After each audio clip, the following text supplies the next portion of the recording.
Non, puisqu'il n'avait rien. Il n'avait pas grand-chose. Je comprends. Parfois, on l'invitait même sur les plateaux de télé. Il n'avait pas un bon vestimentaire. Oui. Je partais au marché, parfois il me donnait l'argent. Parfois, volontairement, je prenais mon argent. Parce que moi, quand quelqu'un m'aime, je suis prête à tout. Je sais faire l'impossible pour celui qui a fait le possible pour moi. J'allais au marché, j'achète, je viens, il est même surpris. Il porte, et moi, j'avais la voiture à l'époque, il n'avait pas de voiture. Donc, non seulement j'étais comédienne, mais j'étais son chauffeur. Il m'amenait partout. C'est un père pas comme les autres. Il m'a pris dans la rue aussi, nous. Comment ça? Oui, il m'a ramassé dans la rue. Non. On m'avait foutu à la porte dans une maison. Oui. Il m'a pris à la rue sous la pluie. Il m'a dit, ma fille, je vais te former.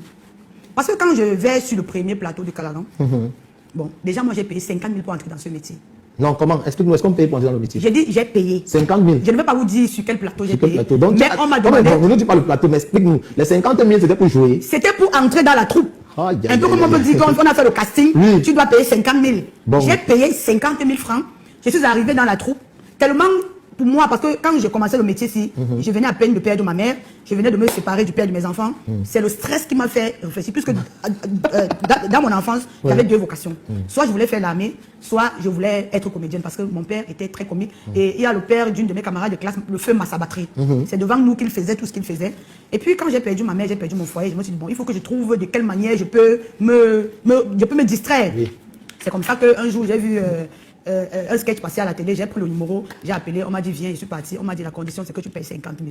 Yes. J'ai payé 50 000, je ne voulais même pas savoir si c'est payant ou ce n'est pas payant. J'ai payé, c'est comme ça qu'on a commencé à travailler 6 mois après, parce qu'il y a eu un problème sur le plateau, parce qu'il faut avouer aussi, moi j'ai accouché des filles et des garçons.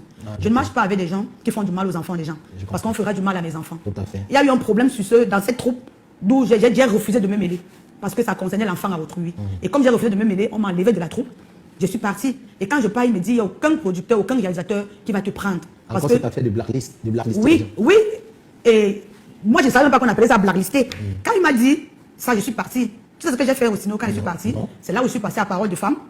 Et non, quand je pars derrière, je vois une vidéo de Monsieur de Faux-Premier. Je l'écris. Il me dit, viens me voir. Je pars, il habitait à l'époque dans sa chambre au rail Jacoma. Je suis allé le trouver là-bas, je l'explique, il me dit tu travailles avec qui? Je lui dis avec qui je travaille. Il prend le téléphone, il appelle la personne. Il y a une de tes filles qui est venue me contacter. Est-ce que tu permets que je travaille avec elle? Il dit oui, il n'y a pas de problème. C'est comme ça qu'il me dit si tu acceptes, je vais te former. J'ai dit papa, je veux travailler. C'est comme ça que nous avons travaillé plus d'1 an et demi. Lui-même, il n'avait rien à l'époque. Je préparais chez moi. Je partais, on mangeait sur le plateau avant de travailler. Et c'est lui qui donnait l'argent pour ça? Non, puisqu'il n'avait rien. Il n'avait pas grand-chose. Je comprends. Parfois, on l'invitait même sur les plateaux de télé. Il n'avait pas un bon vestimentaire. Oui. Je partais au marché, parfois il me donnait l'argent, parfois volontairement, je prenais mon argent. Parce que moi, quand quelqu'un m'aime, je suis prête à tout. Je sais faire l'impossible pour celui qui a fait le possible pour moi. J'allais au marché, j'achète, je viens, il est même surpris. Il porte, et moi, j'avais la voiture à l'époque, il n'avait pas de voiture. Donc, non seulement j'étais comédienne, mais j'étais son chauffeur. Il m'amenait partout. Mais aussi, rassure-toi que cette humilité que j'ai eue de me rabaisser m'a ouvert de grandes portes. Parce que partout où on partait, si on arrive chez M. Bojiko, il va dire Caprice, tu as salué le boss. Salut le boss. Il dit monsieur Cyril Bojiko, voilà Caprice, c'est ma fille. Avant qu'on arrive, il me dit tu as pris le numéro du boss. Prends le numéro du boss. C'est comme ça que ça s'est passé avec lui. J'ai travaillé avec lui, il m'a formé, il me critiquait quand il fallait, il me tapait même quand il fallait. Parce que taper, ce n'est pas seulement soulever la main. Quand il fallait, jusqu'au jour, il m'a dit ma fille, je t'ai appris à pêcher, va pêcher.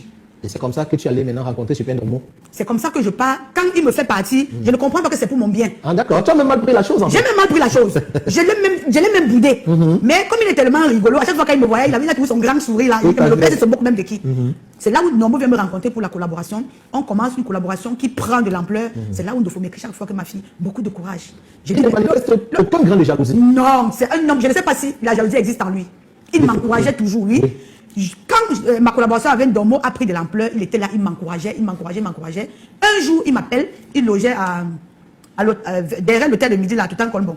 Il m'appelle, il me dit, ma fille, j'ai vu ta chaîne YouTube, elle a chuté, qu'est-ce qui se passe? Je dis que boss, je ne sais pas, on me demande de faire des collaborations. Parce que la période là, Normo avait voyagé et j'avais recommencé à travailler avec les no-name.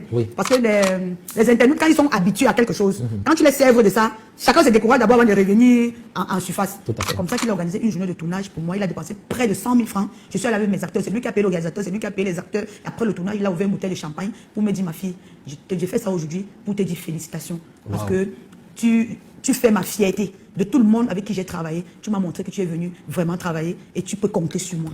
C'est toujours une grande joie pour un papa de voir sa fille exploser. On comprend que Des Faux-Premiers aujourd'hui, il est fier de toi. Il est fier de moi. Et papa, je voulais te dire, je suis désolé pour le nombre de fois où j'étais désobéi. Je suis désolé pour le nombre de fois où je pouvais m'asseoir en compagnie des personnes qui ont médit de toi. Je suis désolé pour des fois où j'ai douté de toi. Et je voulais te dire merci infiniment. Merci pour ce que tu as fait pour moi. Je suis ta fabrication. Et rassure-toi, je ne vais jamais te décevoir. Merci beaucoup. C'est un très beau témoignage. Et il te prévient toujours que nos amis de Facebook vont archiver tout ça. Le jour où tu vas encore venir ici dire que oh, de vos premiers m'avaient fait ci, m'avaient fait ça, ils vont dire que mais voilà Caprice qui avait dit que Aussi, mais tu es une belle, je suis très content. Je passais des nuits avec de faux premiers sur son lit. Non. Je te le dis. Sur le même lit. Sur le même lit. On dormait jusqu'au matin. Moi, j'ai lavé ses habits. Moi, j'ai lavé ses habits. Mais Caprice, tu es plein d'humilité. C'est-à-dire que une dame comme toi, qui est dans une maison qui coûte cher, avec des locataires partout, tu as une belle voiture, tu as de grands enfants. Je veux que les téléspectateurs comprennent jusqu'à quel point on peut pousser le sentiment d'humilité. Tu as de grands enfants, tu as tes moyens, et tu vas rencontrer un comédien qui ne s'en sort pas encore sur le plan financier. Et même Fingontrala l'a dit ici, il a à peine des vêtements pour des cérémonies de grande envergure. Mais toi, tu laves ses habits, toi, tu le conduis avec ta voiture, toi, tu prépares pour venir sur le plateau. Mais sérieux, cette humilité, est-ce que c'est une humilité naturelle ou bien c'est quelque chose qu'on travaille au quotidien? Sinon, naturellement, je sors d'une famille très humble. Vous connaissez l'établissement Zico? Oui, bien sûr. Je suis de la famille de Zico. Yes. Donc nous avons été d'abord des multimillionnaires. Oui. Après, l'argent même est fini. Après, j'ai épousé un homme multimillionnaire. L'argent est fini. Et aujourd'hui, je me suis relevé. Ce qui me met debout, c'est mon humilité. Wow. J'ai organisé mon événement dans mon quartier où le quartier a cotisé pour mon événement. Yes. Il y a des groupes de réunion dans mon quartier qui ont cotisé pour mon événement. Ouais. Donc, si le Caprice Dona Event Show a été un succès, c'est d'abord parce que le quartier Nyalakamo, déjà, je vous dis merci beaucoup, s'est levé et dit, Caprice, c'est notre fille, c'est notre soeur, c'est notre enfant. Ça, c'est de par mon comportement. Sinon, je suis dans un quartier où je suis multimillionnaire. Après, quand mon mari m'a abandonné, j'ai vendu le pain haricot dans ce même quartier. J'ai vendu de l'eau glacée dans ce même quartier. Et aujourd'hui, quand je me remets debout, je dis c'est grâce à ce quartier. Parce que si ce quartier s'était moqué de moi à l'époque, peut-être que j'aurais quitté le quartier. Mais quand je vendais le pain haricot, les gens faisaient la queue pour manger. Là, tu fais la recette. Ils venaient me faire la recette. Parce que quand j'avais de l'argent aussi, je ne faisais pas la grosse tête. Pas d'en haut. Jamais. Je ne faisais pas la grosse tête. Moi, l'humilité est mon partage. C'est ce que j'apprends à mes enfants. Je dis souvent à mes enfants, il ne faut jamais mordre le doigt à la main qui vous a nourri. Il faut toujours vous rappeler de celui qui vous a donné à manger quand vous aviez eu faim. Contrairement à celui qui vous donne à manger quand vous êtes rassasié. Il faut toujours vous rappeler. Voilà pourquoi aujourd'hui je ne suis bloqué nulle part. Depuis que je suis dans cette carrière, je ne vais pas vous dire que j'ai rencontré un obstacle. Le seul obstacle que j'ai rencontré, c'est les femmes qui sont dehors à huer, à raconter des bêtises parce qu'elles sont jalouses de ce que moi je deviens. Maintenant, comme on ne cache pas la lumière du soleil, je suis né pour briller. Donc le raconteur de bavardage ne va pas empêcher à Caprice de travailler. Aujourd'hui, je fais partie de l'écurie de Fingontrala. Ça veut dire, j'ai commencé comme un petit pouce-pion à travailler jusqu'au jour où il m'a intégré. Et ce n'est pas seulement de ne pas manger d'acteur. Je ne veux pas dire que je joue plus que d'autres personnes. Mais c'est de par mon attitude. C'est de par mon comportement. On dit qu'il veut aller loin aménage sa monture. Donc, restez humble et soyez sage.